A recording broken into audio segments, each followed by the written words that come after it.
everybody. Welcome to ABA Inside Track, the podcast that's like reading in your car, but safer. I'm your host, Robert Perry Cruz, and with me, as always, are my fabulous co-hosts. Well, hello there, Rob. It's me, Jackie. I tried to do Kermit, but it didn't work. That was not at all. It was like whatever the last one you did. It was your Barney, I think it sounded like. Yeah, it was bad. I only have one voice. I'm not good with voices, but and it's yours. I'm Jackie, and it's mine. Hello. It's me, Diana. Hi. I don't even try to do a voice. It's not going to work Just out. your normal voice. Yeah, just... Now I want to do That's Kermit. all you get. I want to do Kermit. Hi ho, Kermit the Frog here. Okay. There There we go. Did I do that? Is that good? Nailed it. Amazing. Pretty good. Fortunately, and unfortunately, I guess it's not a podcast about our voice actor abilities. It's a podcast about behavior analysis and behavior analytic research, where every week we pick a topic and discuss relevant research articles. And so this episode is going to be a continuation of our kind of mini series we've done on neurodiversity. This is the third part of that. And we have very fortunate to have a guest on who's written on the subject and related subjects, Dr. Kate Chazin. Kate, thank you so much for joining us on today's episode. Thank you so much for having me. I'm really excited to be here. Because we do Kermit the Frog voices, I'm assuming, is what you've heard. I wish that I could. I could try, but I think I would just embarrass myself. It's okay. It's okay. You do not have to do that. Okay. I think that's our new intro. We'll make every guest has to do a silly voice from now on. Not here, though. Next episode, Kate. You can dodge that one. But Kate, thank you for coming on, for talking to us about your work. We're very excited to have you here. Before we get into a little bit more about who you are and the research, why don't we talk about what research we will be discussing today? That's me. It's me. Yes. Hang on. Too many tabs. Yeah, I got a lot of tabs open. Okay, fantastic. So we were provided with 2 articles by Dr. Chazin to review for today, and they include Centering Autistic Perspectives, Social Acceptability of Goals, Learning Context, and Procedures for Young Autistic Children by Chazin, Ledford, Wilson Moses, Rajaraman, and Juarez, and that was published in the Journal of Autism and Developmental Disorders 2024. Ooh, so recent. So recent. Also, one second. I've lost the thread. Here it goes. Additionally, we have another one, Reducing Escape Without Escape Extinction, a systematic review and meta-analysis of escape-based interventions by Chazin, Velez, and Ledford, and that was published in the Journal of Behavioral Education, my white whale, which I've never been published in, 2022. All right. It's not about me. Jeez, yeah, okay. So, Kate, please tell us a little bit about, and the listeners, a little bit about yourself and kind of how you came to find your research interests. Yes. So I first became a behavior technician about 12 years ago. I worked for First Steps for Kids, which is the company that the Tar Boxes lead. So got my start in a very ethical, compassionate way. Yeah. It's fantastic. Then I went on to become a behavior analyst 8 years ago. And then the way I kind of found my way into this research is that I was working as a behavior analyst and kept coming across this conflict between my head and my heart. So my heart would say something like, oh, this kid is just really upset that they couldn't be the milk helper today. That feels like a really reasonable response to be upset. I really want to comfort them. I want to get on the floor and be with them in their sadness. And then my head would say, well, your FBA said that this behavior is maintained by access to attention and escape. And you wrote the BIP that said, don't give access to attention and escape. And so I kept going back and forth between my head and my heart and what felt right to do and kind of what I was trained to do and what I believed would result in the best outcomes. And eventually my heart won out. And I said, I'm not going to stay in this field if I can't follow my heart and do what feels right.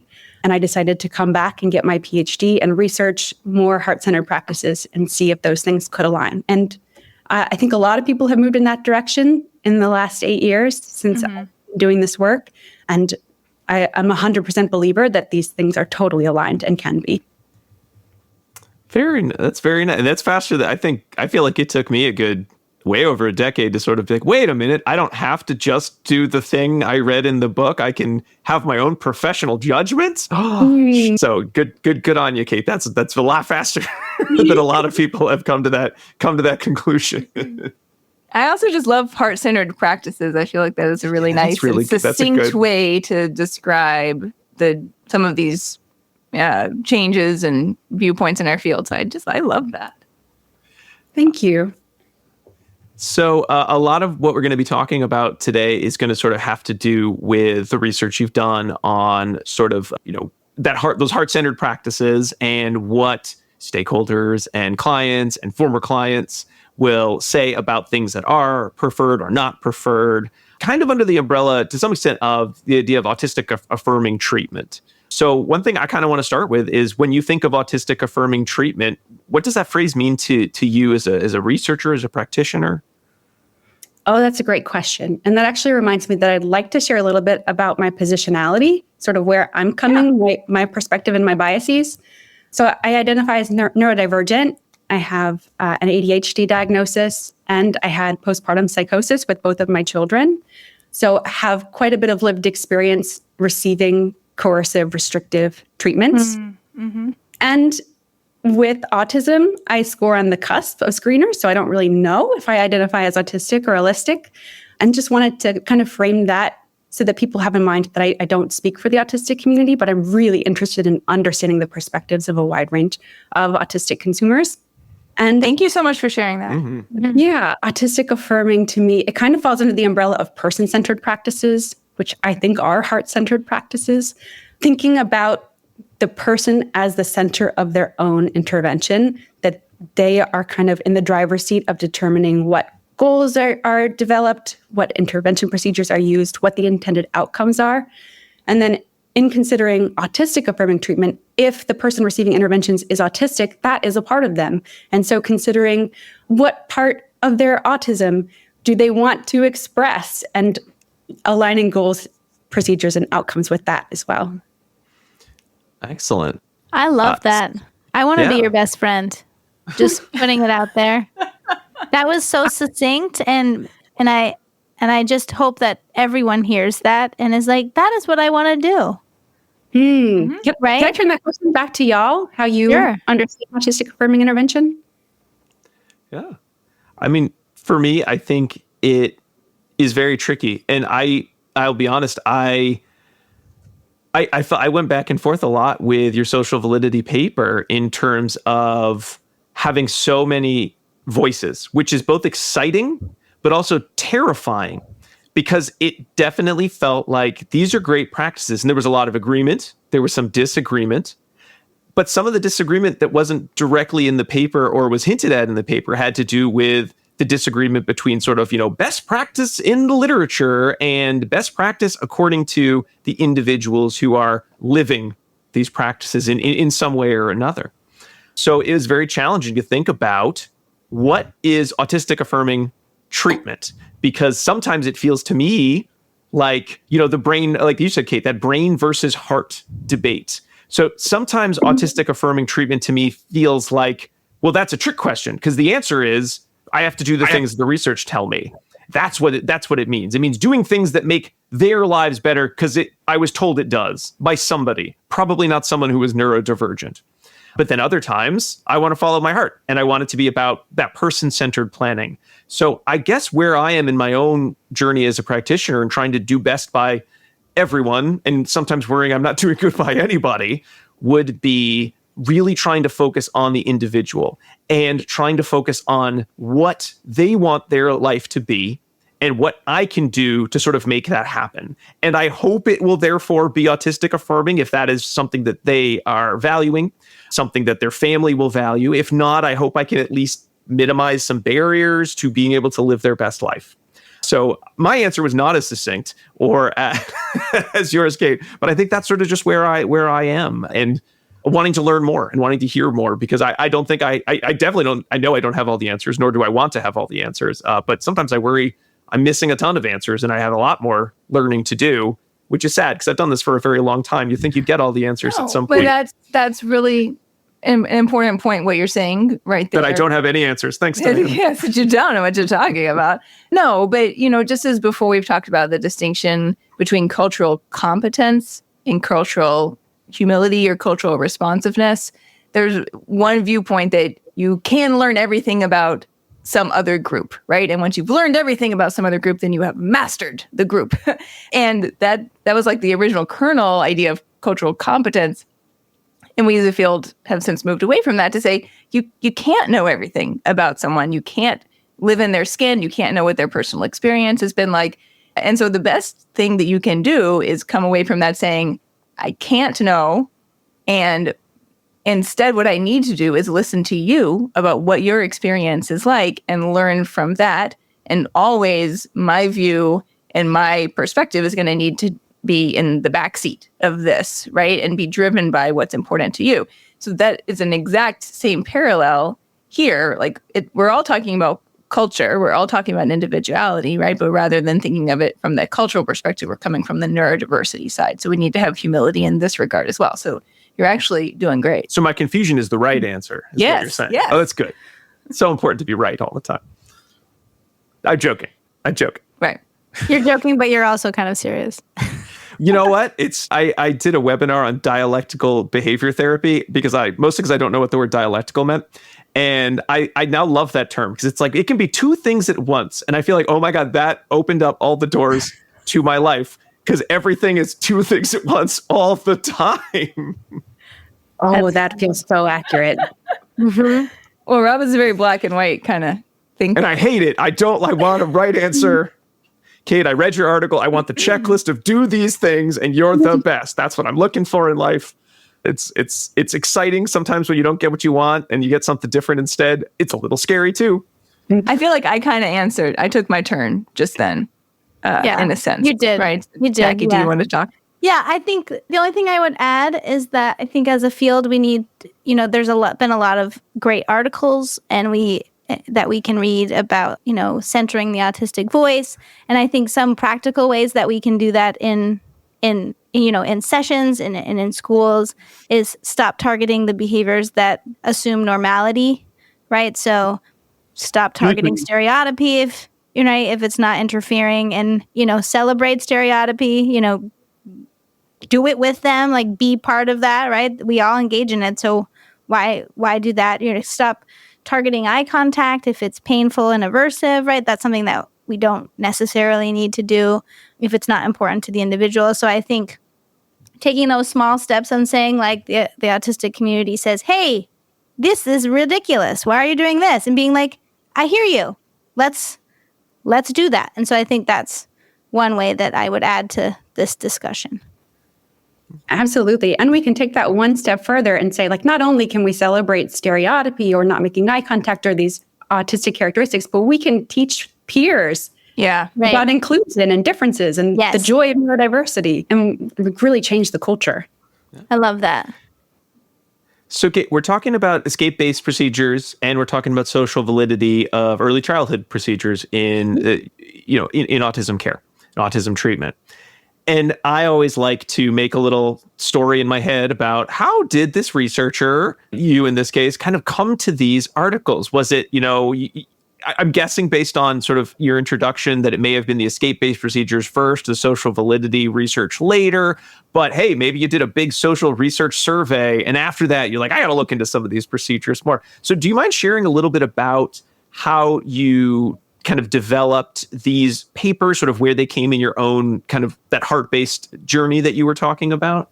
Mm-hmm. I think you pretty much nailed the personal narrative. Yes, I love it when I guess right on that. I was really motivated to come back for my PhD because I couldn't find great alternatives to extinction. There just weren't that many papers out 10 years ago on alternatives to extinction. So, and I knew from listening to the autistic community that extinction was something that really was really low social validity. So I kind of came in blazing, wanting to find answers to, like, what can I do that's not extinction? So that kind of resulted in that first paper. And then from there, I kind of took a step back and I wanted to know kind of broadly, what does the autistic community think about all of these practices? At that point, there were a lot of papers coming out, kind of pushing against ABA in broad strokes. And I kind of feel like ABA is here and maybe it will go away, but on the chance that it doesn't, like, what can we be doing to modify and adapt what we're doing to make sure that it is as neurodiversity affirming and person-centered as possible? Now, kind of my next question is sort of kind of the more big question as to why have these lines of research been more in kind of, in the field of ABA and societally as well. I think there's much more discussion about neurodiversity. There's much more discussion about listening to marginalized groups or groups that used to never get any voice or any seat at the table of sort of what are the decisions being made about that group by others, by the majority. I know there's a lot of reasons. Some of them are going to be very crass in terms of, well, if we don't listen to the people who might purchase our services in ABA, then we won't have a business model. It could be that. But some of them I think are much more... It's really not the heart of our... No, that's not the heart of our field. And that's what I'm saying, are more about being a field about meaningful change. Kind of what are your thoughts as to what are some of the big steps and possible reasons that we are seeing this growth of literature on hearing other voices, and then research about what can we do as practitioners to improve ABA for different groups of consumers? That is such a great question.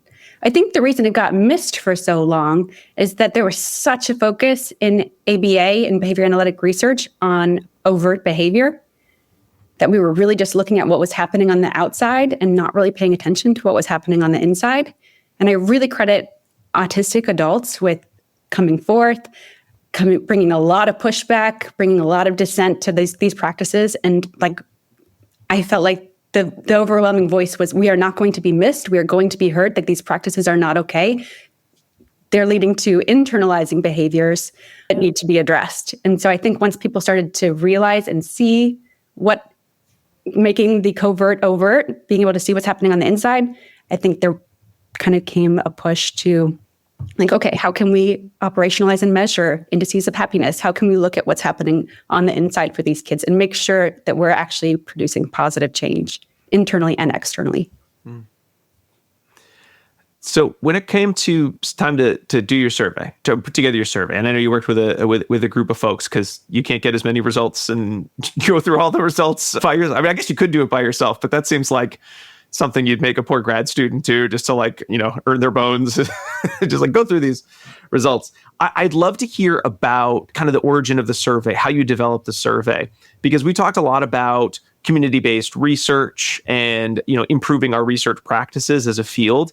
And boy, did it feel like, talking about checklists, it really felt like in putting together this survey, you, as much as not about checking all the boxes, you kind of checked pretty much all the boxes as to this is what this type of research should be looking like, if not all research should be looking like in the future. So I kind of just want to hear the story about putting that all together. Absolutely. So we did a number of things to try and make our survey very community-centered. I think there are ways we still could have really improved it. And I'm still proud of the steps that we took. So we reviewed, Nicolaitis and colleagues in 2020 published a paper on creating accessible survey instruments for autistic adults. And that paper was put together by autistic researchers. So we went through their checklist and made sure that we did everything on that list to the best of our ability. We also recruited a neurodivergent professional with interest in autistic affirming intervention and autistic affirming practices. And she went through the survey twice, and we incorporated all of her feedback. We reached out to autistic communities online to find out what kinds of ways to recruit participants would be socially acceptable. We wanted to be careful not to kind of trample into communities where we weren't welcome or to cause any kind of issues. So we got feedback from the autistic community about how to recruit, and we followed all of their suggestions to the best of our ability. And then within the survey, we got a lot of feedback on the survey, which we'll use for future surveys. And then finally, we got some feedback from autistic adults that really community-based research should start at the very origin of a project, and through every stage of research, we should be getting input from autistic adults, which we didn't do to the best, what I think we could potentially do in the future. And to kind of address that as best we could, we created a panel of autistic practitioners, so people who both identified as autistic and who served young autistic children. And we had them review the paper. We went back and incorporated all of their edits to the best of our ability. And when they signed off on the paper, we submitted it for publication.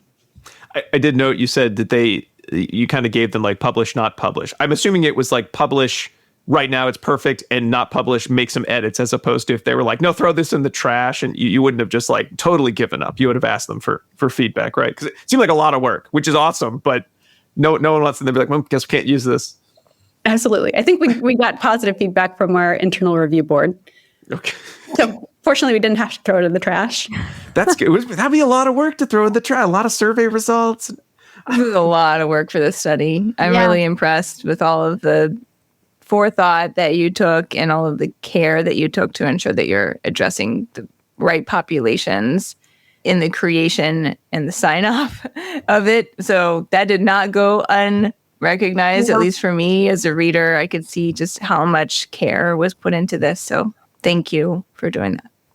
Jackie always when we talk about articles, when it's just our group, Jackie has always sort of talks about like, I like that they had, their IOA, they had an IRB. We're seeing that a lot more in papers. I never thought about that stuff. I'm very much get to the results. Like, I want to get to the fireworks factory. What did you learn? And now what do I do with this? So I never really thought about all the other things that go into the making of research until we started doing the show. And Jackie always brings it up. And as I was reading it, I could almost feel like, well, Jackie's got nothing to bring up because all the things got done. That is true. They all happened. That is true. It all happened. I mean, I guess you bring up that it happened, so it's not like you had nothing. But it was like, oh, these are all the things that Jackie mentioned. They're all there. It's so exciting. It's very cool to read. I do think one area of growth, I really wish that we had recruited autistic perspectives in our survey design, because I think we missed some really key things that would have been nice. Like, I'm going to use moving forward for sure. Mm-hmm. Oh, that's good. Well, you know what? You can only iterate on a process. You can't get it all right the first time. Especially when you have such diverse groups. You were surveying stakeholders. You were surveying different types of practitioners. You were surveying the autistic community. Sometimes there was overlap. Sometimes there wasn't overlap, which you tried to be very clear about when there was or there wasn't overlap. That's a lot of potential, different perspectives that you then have to put in a coherent, readable whole. So it was a lot. There's a lot of information. Oh, it was so much data. We almost made it 3 papers. Yeah. I was going to say, I feel like you should have done this is what this group says. This is what this group says. Then you have like the Avengers paper at the end where you put it all together in one paper for everyone who wants to read it. Just got to maximize. And maybe you shouldn't do that in publication. You can't republish the data. Okay. Yeah. Sorry. If you're trying to get an infinity gauntlet version of all the papers. Everyone wants to know, how does it all end? I really liked getting to see where the groups had agreement and disagreement. And you would lose that more so if you had busted it up across several papers. So. Yeah, that would have been the last paper, Diana. Where do they agree and disagree? So you'd have to come back to get the last paper, right? Really Butts keep and one seats. Yeah. Exactly. You buy the whole seat, but you only need the edge. Because that's where you're going to be reading this paper. Okay. So, Kate, you have so many groups talking about early childhood experiences, early childhood procedures, treatments. You had a list of different treatment options, different settings, different perspectives. Could you kind of just generally talk about the areas you were looking at in the survey that you wanted you wanted their social validity feedback on? Yes. So we divided the survey into 4 sections. The first was just demographic information. And then we asked, one section was just about goals. What goals are highest priority versus lowest priority? Then we asked about learning context. So things like being in a group setting versus one-on-one, being in an inclusive setting versus self-contained, with an adult-led learning versus child-led learning, how many hours a week? And then we looked at procedures. So like, what are typical procedures used in preschool classrooms, whether or not they're behavior analytic, whether or not there's evidence of their efficacy, like what do people consider socially acceptable versus unacceptable? So we also asked respondents to rank who was most important for each of these sections, whose perspectives were most important: the child, their caregiver, teacher, autistic adults, or other practitioners. Mm-hmm. And you also had the open-ended section of each of the questions. You could have just said, here's a checklist, fill it out 1, 2, 10 or whatever, but then having that open-ended section. I know you mentioned it. A part of it was because you gotten feedback of making it less stressful to fill out the survey. So giving people that space of if you need to give more information, if it's not so binary, you can add this information. Were there other reasons you kind of wanted that? Was there like a qualitative richness you were looking for, or was it really just to make sure everyone felt that they could get their full message across? It was definitely both. So Nicolaitis and colleagues recommend including those open-ended questions in case something feels imprecise. It allows more room for nuance, which is very important to me because there's just so much nuance in the world. And with the survey, especially so much nuance. And I'm very interested in qualitative research. I'm really interested in understanding perspectives more than just what's on a checklist, but like what is your actual lived experience and how should this impact the way we practice? So you have all the information, you have your lists, you have the extra kind of thematic analysis you can do with the open-ended questions, and not to boil it down too much, but you have kind of these are the practices in these domains that were agreed upon, not agreed upon. Do you mind sharing? Were there some that you were surprised by? Were there some that you felt were, yep, this is sort of my own personal experience as a as an individual, as a researcher and a practitioner myself? Yeah, I think actually the best surprise was how few surprises there were. Like having spent a lot of time listening to the autistic community, it was really nice to actually have some hard data that we could have published and peer-reviewed. I know that peer-reviewed research is such a currency for behavior analysts. So it felt really nice and like a useful accomplishment to say like, oh, actually everything that I'm hearing from the autistic community like is here represented in this paper. I think that people can use that to help kind of create more neurodiversity affirming practices and get people on board who might not otherwise be on board, just to have that data. And I think one thing that actually did surprise me is that generally autistic adults rated inclusion lower and self-contained classrooms higher. And I think just after 6 or 8 years of being in early childhood education, I had really had it drilled into me, inclusion. That's the most important. Yeah. It's legally mandated. So I was kind of surprised to learn, actually a substantial portion of autistic adults think that inclusion can be pretty problematic. We got a lot of comments about how inclusive environments can be really overwhelming and overstimulating, that behavioral expectations are really designed for neurotypical children, and that a lot of people said inclusion, if it's done really well, could be good. And the reality of it is that sometimes it's not done well, and that can be more harmful than good. Yeah, I found that surprising too as a result in the survey, because I had always thought the same way as you. But hearing that explanation on it kind of helps. It makes sense. Not me. I've seen too many webinars and talks from people saying like, we got to focus on inclusion. And then you sort of are like, okay, where's the rest of the message about what that should look like? And it's like, nope, we just need inclusion. And I could see that being, well, all you're doing is forcing individuals who may have different perspectives into an environment that is not prepared to be welcoming and accepting to them necessarily. You hope it is. And I've seen plenty of professionals rise to the occasion, but I've seen others who would, and they just don't know any different from their own learning history, from the training they've had. And they're just doing the best they can with a large number of students to provide the best education possible. And it could be overwhelming without more supports. And if they're not getting them, it just turns into, so all that I've done is I've just added people who are now not happy into my environment, and I don't really know how to change what I'm doing, and nobody's happy about this. So I that actually did not surprise me as a result. I think I was more surprised that there was just a difference of opinion there. But the overarching consensus across the board, I felt from the autistic adults, is we need to ensure that this is an individualized approach. And education can come in many forms, but it first and foremost needs to be tailored to that individual and their needs. So it's not anti-education in that sense, but more so just individualized education. Absolutely. And I think inclusion, when done well, can be very individualized. Yeah.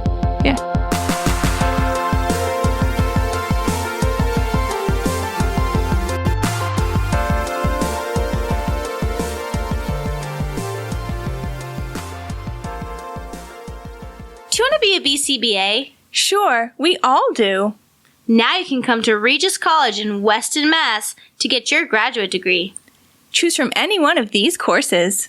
Masters of Science in Applied Behavior Analysis. Masters of Science in Special Education, dual degree in special ed and ABA, or be eligible for your postmaster's certificate. You can complete your degree and be ready to sit for the exam in 2 years. And our 2017 grads had a 100% pass rate on the BACB exam. Come enjoy practicum placement support, ethics mini handbooks, PhD-level professors, small class sizes, and a service trip to Iceland. If interested, don't delay. Supplies are limited. Learn more at regiscollege.edu. Again, that's www.regiscollege.edu, regiscollege.edu. One more time, www.regiscollege.edu. See you there!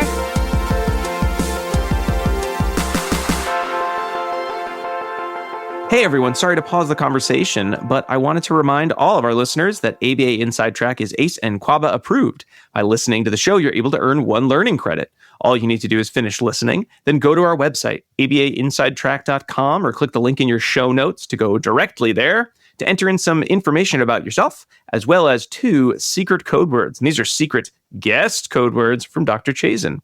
And the first of those code words is Edwina, EDWINA, Edwina.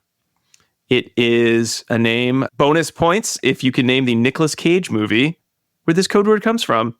I thought it was from Bridgerton. I thought it was from Bridgerton, but it's not. It's not from Nicolas Cage's Bridgerton. It's from a different source. You don't get anything special other than we'll say, that's right, and congrats to you. But hey, it's fun. Edwina. All right, now for what you're really here for, the rest of the episode. Another thing I noted, and I feel like I'm turning into the grinds my gears section of the show, which I didn't mean it to be. But we don't normally have that section, though. Just so you know. I've been pushing for it. But He's working on the sound effect. Ooh, what would that be? No, I'm not going to make Jackie do a grinding gears sound effect. No, because I don't want it. So I'm not even. Yeah. So I did find it kind of odd that so many of the respondents across the different groups were pretty down on a lot of procedures that are sort of like gold standard. These are great school procedures. So timeout, and I know we've talked about, like, there's a lot of pros and cons to timeout, but something like class-wide reinforcement-based systems, which there's so much research to support, like, these are the best for our schools, which again doesn't take into the context what should a school be, what has a school been when this research has been done. But it did leave me tokens, another one that sometimes they were good, but sometimes they were bad. Like antecedent tokens, no. Consequent tokens use, it's a consequence of behavior. That seemed to be more well received by some of the groups too. I kind of was left saying, it sounds like a lot of the procedures that I was trained to use, kind of like going back to brain and heart, are not procedures that a lot of folks, the practitioners included, really like using.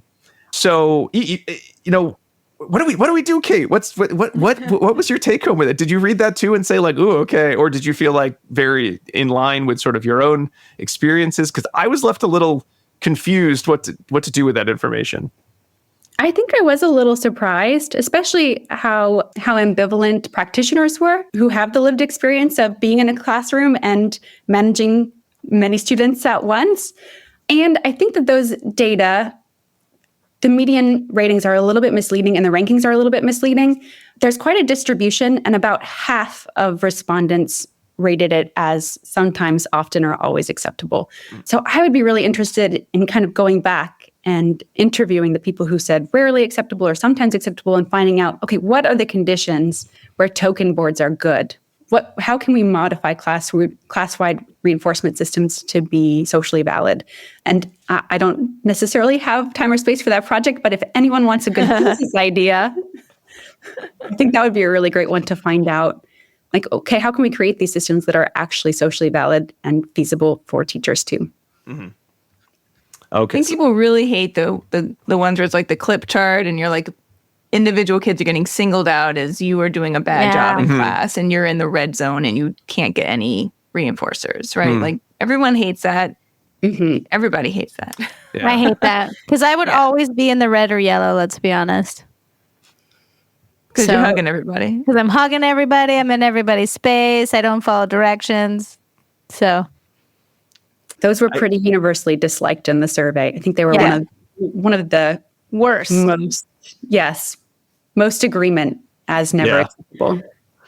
I love that idea, Kate. And I kind of was hoping you were going to say, and that's the paper that's coming out real soon. All the answers from the interview, because things like timeout in terms of those median respondent scores, like timeout came up higher in terms of like the average, high median response to something like a classified reinforcement system, which again, I think you would need that context of when I say classified reinforcement system, are you thinking of the bad kid chart or like the do not serve this customer kind of like postings for the kids who do something wrong? Or are we thinking of like, the gold standard kind of good behavior games where everyone's a winner, kind of those systems? Because I would love to see if we're broken down even more how those results would or potentially would not change in terms of how do we make, really socially valid environments.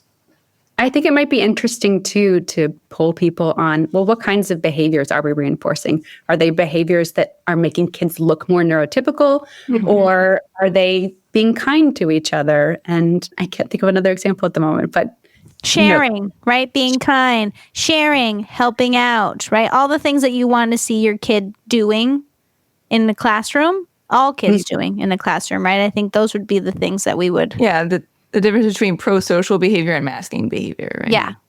Absolutely. Right. And we didn't clarify that on this survey. That's okay. You know what? You can't. You did. It was an awesome survey. You can't get every single thing. I mean, it would have been like 50 pages long if you got that. And nobody would have taken it, right? They'd be like, 50 pages of a survey. I'm surprised we got as many respondents as we did. It was quite long. Mm-hmm. Yeah. I would just say too, like I love this paper as a whole. And I think that, a lot of these questions are really getting at the procedural aspect of social validity with respect to our, common behavioral teaching arrangements. And that's different from outcome validity too. So I think that's important to make that distinction here, because sometimes people, like the outcome that might come from having a class-wide management system, right? But the methods that we're using to produce that outcome are equally or more important, because we can't get to the end result if the way that we have to get there is via a means that's going to make people feel bad or upset or discounted. Right. That's such a great point. Okay. And that's all I got to say about that. So, Kate, I know the overall results were surprising in that it wasn't surprising how many groups of the different respondents in the groups agreed with many of the same areas. However, there were some differences. Some of it were minor, so sort of some of the rankings were, off by a few points or two. Some were a little bit more differentiated across the different groups. And I think that does bring up the question that always comes in is when you have so many different groups that you are trying to serve, so more as kind of the individual behavior analyst, how do you tend to see, what should be the mindset that we're taking to try to meet all the socially valid needs of such different groups? Now, fortunately, a lot of them will be the same. It does seem to be in the research, so maybe it's not as terrifying a prospect as one might think when you're lying awake at night. But when those differences exist, how does one approach meeting the needs of the client, the stakeholder, other practitioners, so your peer group in this case, and then the autistic community, which again also might be your peer group as well? Oh, that's such a great and challenging question, because it's really hard to weigh and balance all these different perspectives. I'd say the results of our survey, the way I practice myself, is to be incredibly person-centered, have the child at the center of their own services. And I think we can do a lot to preempt those kinds of conflicts by letting caregivers and teachers know up front, like our agency uses person-centered practices. We're neurodivergent affirming. And here's what that looks like. Here's a module or a brochure. You can read about it to make sure that we're all in alignment. And then in terms of weighing whose perspectives matter and how much, and how we determine what goals, procedures, and outcomes we're using, it gets tricky. I feel like it gets really tricky, especially because we have to consider both the child's wellness and the system wellness. Like if parents aren't doing well or teachers aren't doing well, that's also going to impact the child's wellness. So I think of the classic example of cry it out or escape attention extinction for sleeping. Sometimes I coach parents on less restrictive strategies for if their kids aren't sleeping. And there's a breaking point where, like, if the parents aren't sleeping at all and they're really suffering, that's going to impact the way that they're parenting. And then we might try and use the gentlest possible approach to some kind of cry it out. Whereas it's not my preference to ever use that. And sometimes there are going to be moments where, for the sake of the child's wellness and the whole system wellness, that we might need procedures that we might not prefer. What do y'all think about that? Yeah. I mean, I definitely love the proactive approach. I definitely love focusing on the wellness, the person-centered approach, being clear about the definitions of this is sort of, what we as a group believe in as well, based on our profession, what we know we're hearing from stakeholders, what we see in the research. I think being upfront about that is excellent, because there may be families that say, you know what, I don't care about the autistic community and what they think is best. This is my kid. I want X, Y, Z. And if that's at odds, then I don't want your services. And that potentially could happen. I would hope it wouldn't happen very much if you've, built the relationship, built the rapport, focusing on the issues. You're coming at it from, we can all sort of get what we want, which is a happy, healthy, child, working in the family unit that you are going to be living.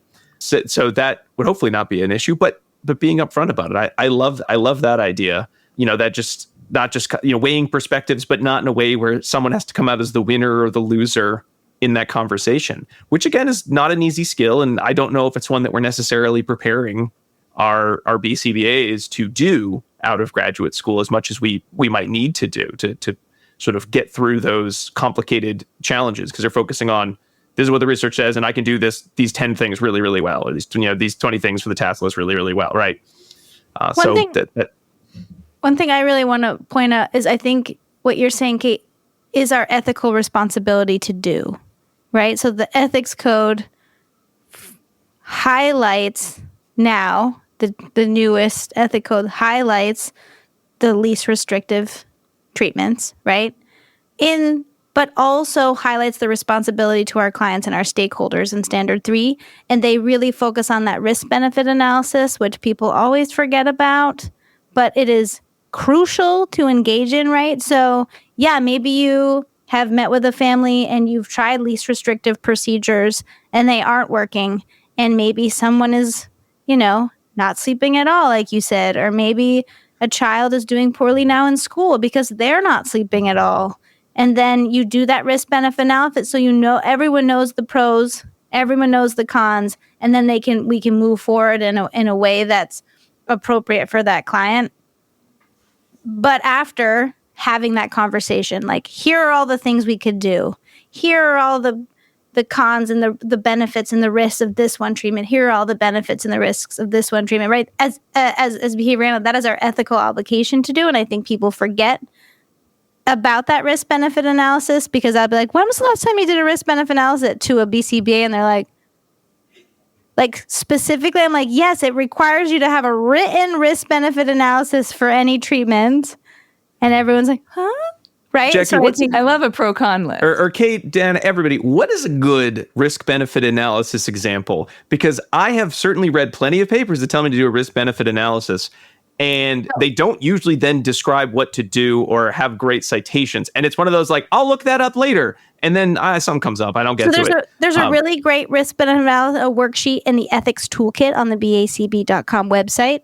It's also referenced in the I haven't looked at the most recent Bailey and Birch edition of the ethics book, but they also have one in the Bailey and Birch task, the 5th edition task list, or the 4th edition task list book. They have a nice little pro-con scenario. I think Broadhead's new ethics book has an ethical, a worksheet on risk-benefit analysis, and it asks the questions like, where are the dangerous what could happen? Like, what is the most dangerous thing that could happen? What is the best thing that could happen? What's the worst thing that could happen? Who are the stakeholders? Who might be affected by this? Who might benefit from this? And those sorts of questions as part of your risk-benefit analysis can help you come to, I think, a more holistic, appropriate way to get to that treatment instead of just saying, oh, we're going to do Cry It Out because Cry It Out works, right? Mm-hmm. Mm-hmm. Thank you. Our listeners might be saying, I already know this. This is boring. That's not the episode title, but I'm hoping I'm not the only person who You're has not. kind of I get hit it all the that time, wall of which like, is why I have it in my back pocket. Now what? I just learned something new. I didn't know about that worksheet. So I'm going to look that up. Mm-hmm. Very cool. That's great. Back to, I forgot the question, but I know what I want to say about it, which is so many surveyants were it seemed to be near agreement that it should be the child's interests that dictate what happens next, right? And I'm with them, right? I'm in agreement as well. But I think that kind of like your point, Rob, you're like, what if when the autistic community and the parents are at odds with how they would approach it? The same may be true when we're attempting to figure out, well, okay, we're all saying that the child's interest is where we should be following their lead, but what if we don't really know what it is that they want, right? Because we need to first and foremost develop some language in choosing behavior here. That can be one issue where I think, again, like that's going to be part of your decision-making model is we should always be pushing, I think, for independence and autonomy and self-determination decision-making. And if our client doesn't have those skills yet, then we can make the argument that that's where we need to start such that we can then come to having them be more involved in the decision-making process. But then another challenge with respect to this too is, I've known lots of kids, and very often as an adult, I can see that the child might be acting towards a short-term benefit versus a long-term benefit, to put it nicely.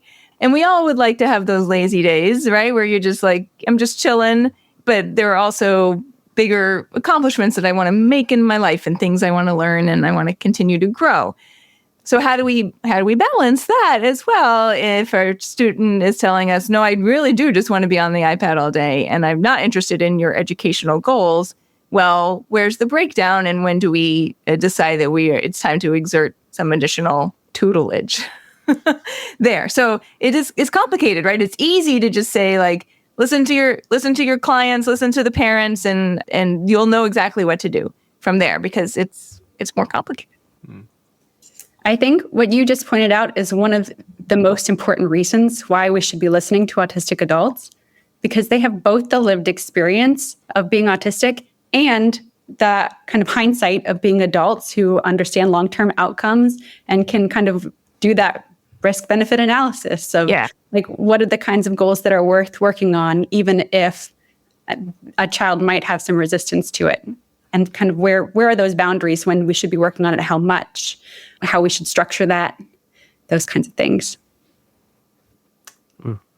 Well, I want to make sure with the time we have, we also talk a little bit about the escape-based intervention meta-analysis too, which I think goes nicely with listening to voices and making sure we're including all stakeholders and clients and communities in discussions of treatment acceptability. Now, Kate, I know you did the escape-based meta-analysis before this survey, but did you find that the results of the survey were in line with kind of your feelings of like, do we really need to be using escape extinction? Is this really an appropriate appropriate option all the time, even though research says, yeah, you pretty much need to use it a lot of the time, or at least the research that had been published up to that point? Because I'm looking through the survey, and I know one of the things that jumped out at me, the survey results, was how much individuals were very positive of if a child is upset, you want to help them, you want to make sure you're working on skills before they're upset, which escape extinction, no escape extinction, I think we all agree with. It's best to work on hard skills when everyone's in a good mood. But there was a lot of reference to, but they have to be brought back and shown that they can't get out of doing these things that are hard, which does sound like it could be moving into escape extinction territory as a potentially acceptable treatment option, at least in the survey. Was that your read on the? I mean, you saw a lot more responses than I certainly did just by reading the summary of the paper. But was that your take too? That it wasn't like everyone hates escape extinction, or am I glossing over some of the results? I think one of the more surprising results was that actually some forms of escape extinction were rated more socially acceptable than I would have guessed. So the kinds of escape extinction that limited bodily autonomy, any kind of physical prompting or restricting to an area or restricting to a seat, those were rated really low. And then some other procedures that do use escape extinction, like a first then or using a token board before you can leave, those things were rated a little bit higher. So it almost seemed like 3-step escape extinction of getting to that point of physical prompting was pretty low socially rated. And then the 2-step of modeling, persisting without physical guidance were rated a little bit higher, which surprised me. I don't know that I feel the same as our respondents. No, I'm with you. Escape extinction is one of those things that I feel like I'm on like a crazy pendulum of like, no, I don't want to use escape extinction. I know there are alternatives, and that's what I'll use. I don't care how hard it is. And then a month later, I'm like, gah, escape-based procedures. These things are worthless. Escape extinction all the way. And I'm like all over the place these days.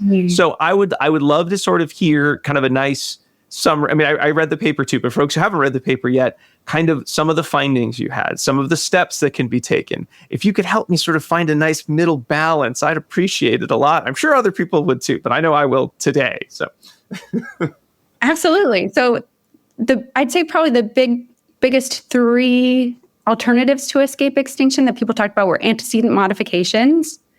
Actually, kind of within that is kind of antecedent modification, demand fading or systematic desensitization, like gradually introducing harder and harder task demands or non-preferred stimuli, and differential reinforcement. So reinforcing sort of what people might consider reinforcing aggression to a lesser degree than we might reinforce requesting to escape. And I think all of those things can be used in conjunction with escape extinction. So if you're in a situation where you need to use escape extinction for one reason or another, like I think of the example of I need to take my kid to school. There was a period of time where she really hated to get in her car seat. And like, if I didn't get her to school, I couldn't go to work. I couldn't feed our family. Like, It was really a non-negotiable that she gets in her car seat. I have to use escape extinction. And I can layer on all of those other procedures to make it less aversive, to make it less potentially traumatizing. So we used probably 4 or 5 or 6 other procedures in addition to helping her get in her car seat and buckling her up. Mm-hmm. Man, I had that. And it was because when I would put her into the car seat, I would always bump her head by accident because I just don't have any spatial awareness. No. I would be like, boom, every time. And then she's like, no. So that was me. So I just had to learn to be more thoughtful in my space. You gotta, modify that. Get a taller car, and the problem will resolve itself. I think that there is quite a lot that we can do, like you're describing, in addition to or in replacement for escape extinction. Certainly on the antecedent side, there are many options that we can do to make modifications to the EO. We can include additional explanations of why something might need to be completed. We can always be affirming of the emotions that are being experienced in the context of this thing, And I think that what you're seeing in this research is kind of boiling down to the truth of the matter, which is eventually sometimes you do have to do hard things.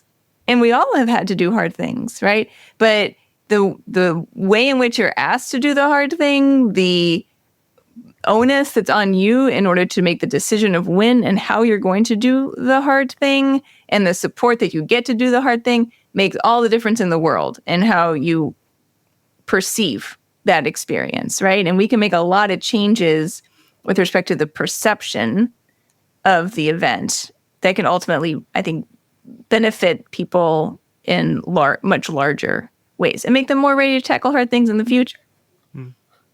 Courtney Tarbox and colleagues just recently published a paper on kind extinction that really gets at that of like, we can use extinction and we can still be heart-centered, we can still be kind. And I think of that little kid who couldn't be the milk helper. Like, I could have been with him and comforted him and said, yeah, it's really hard that you didn't get to be the milk helper. And like, you still can't be the milk helper, but like, I still care about you. We're going to find a different way to help you feel special. And I think that probably would have reduced some of his aggression and meltdowns around not being the milk helper faster than just using extinction. Kate, I'd love to hear your thoughts, because it feels like that is not what you just described, that kind of extinction, or the example there of how it potentially could be used. I feel like a lot of other fields, a lot of other helping fields, that has been their response in a lot of ways. But I know when I first started in behavior analysis, it was kind of like you said at the beginning of the show, that sense of, nope, I did the FBA. It's escape attention. So I can't give attention for bad behavior or the problem behavior. I have to let them sit in this, the stew they're in, because it's the only way they're going to. And it's so odd how our field just kind of was like, no, we're not paying attention to anything else from the other fields, that there might be a middle way. And now we're sort of coming back around to it. And I think some folks are like, wow, what an amazing, and it's like, it's been in other literature for decades and decades. Kind of what's your perspective on how we're kind of coming back around to this as a new phenomenon that probably is not that new a phenomenon? That's such a great question. I don't actually know the answer to that. But I do know that over the past 5 or 10 years, I've been hearing people talk about co-regulation more, that it wasn't even in the lexicon when I was getting my master's. And the importance of co-regulation to develop self-regulation feels like a really important piece of like, oh, that's why we would use kind extinction. I love that. Yeah. What do y'all think why that change has transpired? I don't know if it just became part of, we need to train, this is a field that I think if you go back to the 50s, 60s research, you would see more things like the kind extinction just sort of happening as part of practice. And part of it might just be kind of not exactly vestigial, because it's still a business, but just sort of the commodification of ABA, and just, we need more people to do the science. Therefore, we have to be able to teach them to do the steps.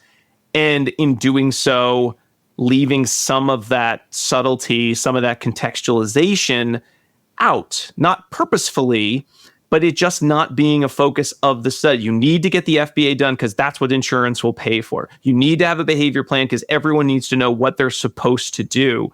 But what they're supposed to do isn't necessarily what they should do, or taking into account everything that needs to be taken into account when you're making that plan. And maybe it was just the speed of like, we got to get this done. We need a lot of people to do it, and we'll figure it out as we go. And it taking way too long, potentially, for us to do those figure it out steps, and everyone coming to it from a different angle. When did they learn? For you, it sounds like it was very much just a feeling you were having that this can't be it. This can't be the field I'm studying to be in, or I'm a part of. For me, I don't even know. It just feels like one of those things that I woke up one morning and I was like, wait a minute, I could do it differently. I guess that's good. But I don't remember it being something that was like a weighing on my mind for any length of time. It just sort of happened one day of like, I don't know, let's do something else. Just a thought. I don't know. I got nothing to back that up other than some anecdotes there, but sometimes I'll have my students read an article and it's a research article, and it goes to great lengths to isolate the independent variable, right? And it's sometimes it's torturous, like the steps that were required in order to demonstrate some small finding. And I tell them, I'm like, this is research, and it was done this way so that we can now know this one tiny little thing, right? And that one tiny little thing, that's the thing that can inform your practice. But I'm not saying to you to go out and follow this excruciating number of steps in order to isolate this thing. Like, this isn't what practice needs to look like. This was done so that it can then inform your practice. And maybe that distinction is an important one. Our sessions do not have to look like research studies. Oh, that's fine. Yeah. Well, I know we're coming up on kind of the end of the time we have together, Kate. So I wanted to get some great summary points from you by moving into the dissemination station. There we go. Oh no, the train was late. That grinds my gears. What would that sound like? No. She's not having I'm it. going to trick Jackie into making a gear grinding sound. I'm never at going to some make point. it. Never. Sometime. I'm going to do it. You'll get me like Anywho. unaware. It'll have to be like one of those times where I'm like daydreaming and then you'll be like gear grinding, like then I would do it. Jackie, my car's sounding really, She's not it's gonna something do it. wrong with my car. It sounds bad. Yeah. What kind of sound does it make? You know, I'll do something like that and then I'll just get a button I can press in the I future. would once. love that. Anyway, back to the topic at hand. So, okay, in this section, we sort of discuss kind of summary, future directions, and then steps that practitioners or researchers could take in the future. I think I kind of want to start with the last question in terms of kind of future thoughts. Like, I know you mentioned you don't think you're going to have time to dig in and do like a really deep interview-based follow-up to some of the questions, but I'm curious if you thought about or if you're planning to do similar surveys with other age groups or demographic groups. I know that it always comes up when you have the autistic community, sharing perspectives.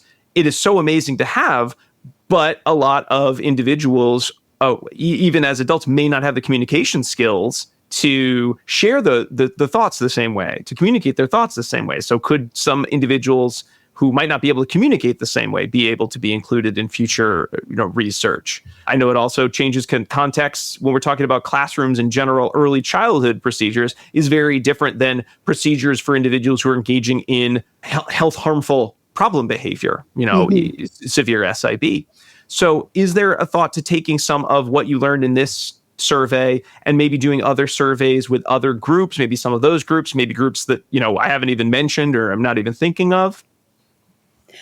That is a dream of mine that I'm hoping to do at some point. I especially really want to conduct this survey or other kinds of qualitative research with autistic individuals with higher support needs around communication.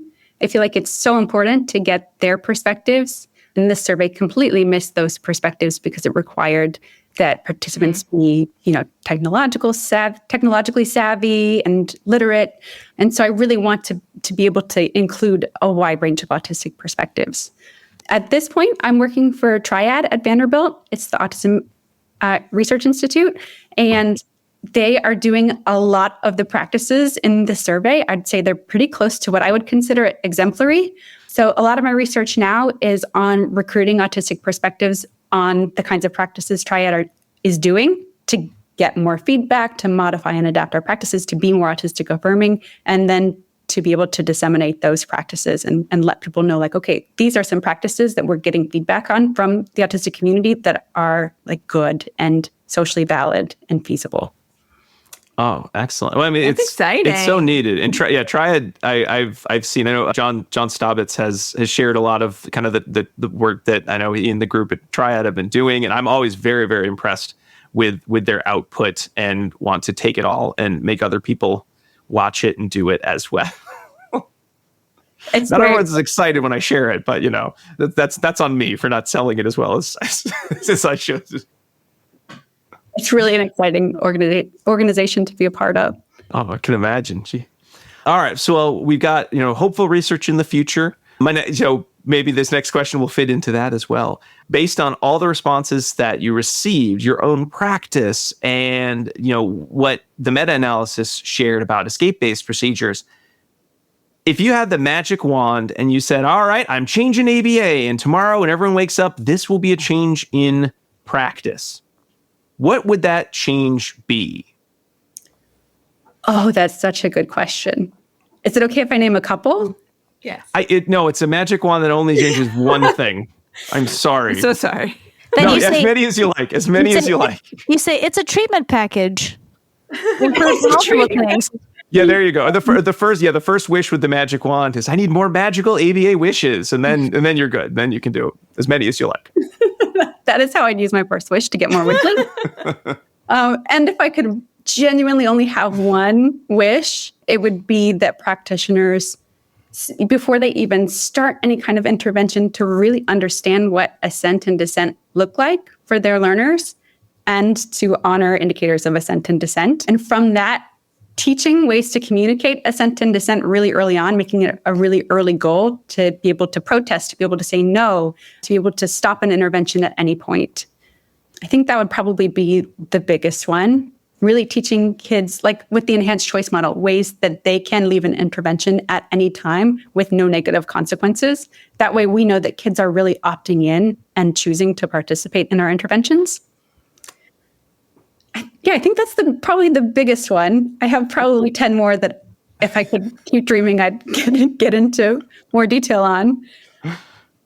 Those are great ones to start with, I think, for folks. And, for folks who haven't seen it, I think enhanced choice model is, I guess, would that fall under the category that you had for escape-based procedures? Because I know one of the things in the discussion of that was that, you didn't include, every single kind of iteration of escape-based or escape extinction that could be used sort of in packages. And I know you mentioned that in the study, but would that be something that you'd consider falling more under escape-based than escape extinction? I know it's a little bit of everything, so maybe not, but. Yeah, we couldn't include it in the meta-analysis because it does include two-step escape extinction procedures. So if a kid is engaging in aggression, they would continue to repeat the task direction and also kind of prompt them and help them get to the area where they can be without the intervention. So on a technicality, we couldn't include it. It didn't meet our criteria, but I would consider it to be a very escape-based intervention. There's opportunity to leave the intervention. There's opportunity to leave the whole session at any point, and a real priority on teaching that early on. No. Okay, I was going to say, like, spiritually, to me, it feels like it falls into the escape-based versus escape extinction kind of bins. If you really had to ask me where my own heart kind of sees that procedure. Absolutely. I would consider it spiritually more of an escape-based intervention than some of the ones that were included in the paper. And then finally, since you kind of nailed it in the paper in terms of looking at those kind of community-based participatory practices, even though I know you say you didn't do every single one, but I mean, it's pretty impressive. The ABA magic wand, it's back. You found a second one, but this one only works on researchers. What would be the research change that you might say, kind of thinking of all that you learned in your study? Oh, goodness. Okay, I do actually have two answers for this one. Okay, yeah, it's a two-wish wand. You got very lucky. I love that. That's my favorite kind of wand. Absolutely, including autistic perspectives from the very inception of a study, whether that means collaborating with autistic researchers, creating an autistic panel to weigh in as you research, having those autistic perspectives throughout the process of designing, developing, carrying out, analyzing, publishing is really, really important. And I think also having the internal perspectives of our participants in the forefront of our research. So looking at things like indices of happiness, measuring if they're happy, relaxed, and engaged. For kids with the verbal repertoires, finding out what their internal experiences are as they're receiving the interventions. Really starting to understand what impacts we're having on covert behavior to really change long-term outcomes. Ooh. Good answer. Good wishes. You used your wishes for good, Kate. That's great. I'm glad you found those wands. And not me. I don't know what Jack you'd be wishing for. I'd be wishing for gear grinding sound effects. Total waste. Total waste. Well, Dr. Kate Chazin, thank you so much for coming on the show today. We really appreciated your time and really appreciated these studies and a chance to talk about them and hear more about their inception and creation and sort of what was learned from that and then what we can take into our own practices and our own research practices. So thank you so much for that. Before we go, is it okay if I shout out a few autistic BCBAs that I really love and admire and would love people to look up? Yes, please do. Okay. Dr. Mari Cerda, Dr. Ricky Hurtado, Brian Middleton, Ashton Benedict, and Summer Mingo. So most of those have online presences on Instagram or on Facebook. I'd love for people to look them up. I've learned so much from each of them. Thank you for doing that. Yes, thank you. And the Summer Mingo was on the list. I had just seen something. I know she had just kind of co-written a piece on Brian Middleton on the newsletter, a newsletter he puts out. They just sort of wrote a piece together that I got in my inbox, and I was very looking forward to reading it. So, oh, perfect! I'll have to look that up. I haven't seen it yet. Well, Kate, if folks want to reach out to kind of ask you more about this research, or if, hey, maybe you've got a volunteer to go back and dig into different interviews and do all the legwork there for getting some more qualitative answers. I don't know if anyone's that interested in that, but they should be. I think it sounds pretty cool. Is there a place that folks could reach out to you? Yes. And I want to add, too, that we are kind of restarting up our autistic advisory network at Triad. So people with lived experience with ABA or who identify as neurodivergent or autistic, definitely get in touch if you'd like paid opportunities to provide feedback on some of the work we're doing at Triad. And y'all can reach me at kate.chazin@vumc.org. That's Vanderbilt University Medical Center.org.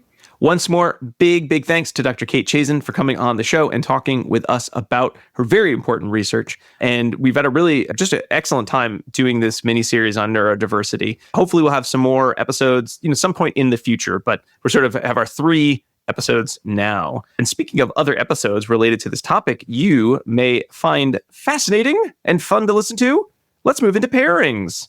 Diana?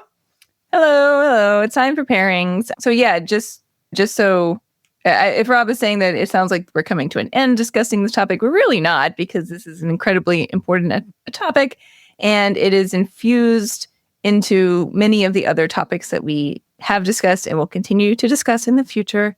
So if you're interested in hearing some of those episodes that are already in the can, here are some of them. Episode 268, a discussion on neurodiversity. Episode 280, which is our neurodiversity panel. Episode 204, trauma-informed application of ABA with D2 Rajaraman and Jen Austin. Episode 261, addressing escape-maintained behavior.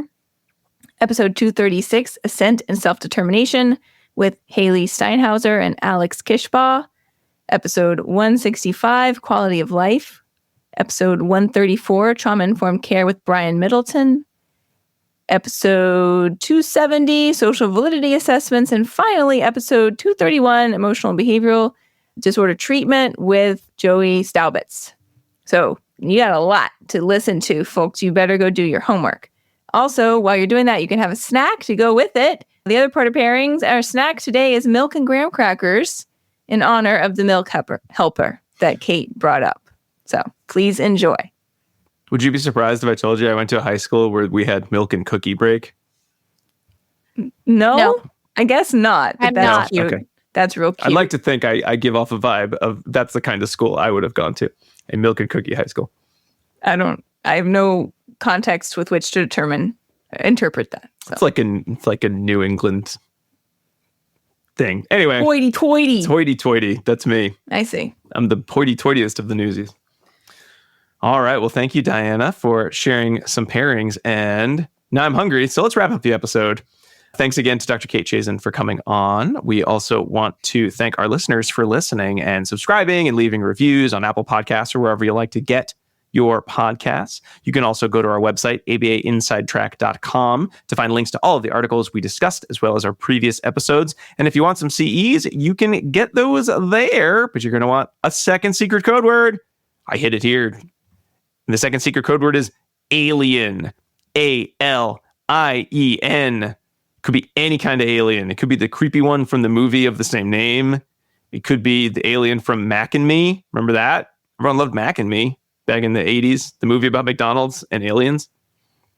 Alien. I remember, but that was, no, not that one for sure. Maybe the guy from Toy Story. The claw. Oh, the little alien. Yep. Those are good aliens too. Stick with those. Alien. Oh, boy. Oh, and after you check out our website, you might want to go to our Patreon page for even more ABA Inside Track. That's patreon.com/ABA Inside Track, where you can subscribe at any level to get access to episodes a week ahead of time. But if you subscribe at the $5 and $10 levels, you can get access to our listener choice episodes and book club episodes, respectively. Those are chances to vote on books that we will read and topics that we'll do for full-length episodes, and to get free CEs for listening to those. And the book clubs especially are awesome because it's 2 hours of book discussion. We have our whole year lined up. So if you want to know what we're doing, head on over to patreon.com/ABA Inside Track. All right. Some final thanks. thanks to Dr. Jim Carr for recording our intro and outro music, Kyle Sturry for our interstitial music, and Dan Thabit of the Podcast Doctors for his amazing editing work. We'll be back next week with another fun-filled episode. But until then, keep responding. Bye! Bye. Bye.